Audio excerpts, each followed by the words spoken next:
The Employees Provident Fund is positive its investment strategies will reap a steady income despite uncertainties from the slump in global crude oil prices and the weakening ringgit. While these challenges played a big part in 2014, the pension fund still posted a gross investment income of 39 billion ringgit, its highest to date. It also announced a dividend payout of 6.75% for the year, the highest since 1999.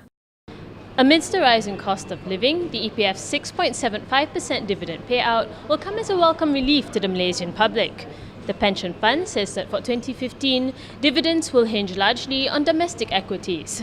But with the gloomy global economic outlook, it remains to be seen if the pension fund can retain this rate of dividends going forward. The pension fund says it is still too early to tell what 2015 will be like in terms of income and dividends, but it expects Malaysia to see inflation grow at about 3% this year. The needs of the rakyat were apparent as the fund saw withdrawals rise last year to 33.8 billion ringgit, exceeding net contributions of 23.4 billion ringgit. That said, dividend payouts to fund holders have been falling in real terms when inflation is taken into account. While the EPF has recorded its highest dividend in 15 years, real dividend fell steadily for the past 3 years.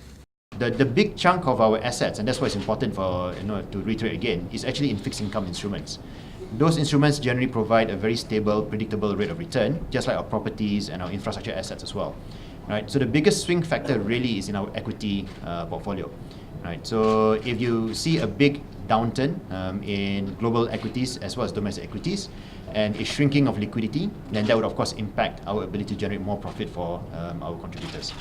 Right? But the bulk of it, which is like I said, fixed income, property, infrastructure, tend to be very, very certain in terms of their returns and provide basically a very stable platform for us to generate the kind of security that we need in terms of the capital as well as the nominal return for contributors.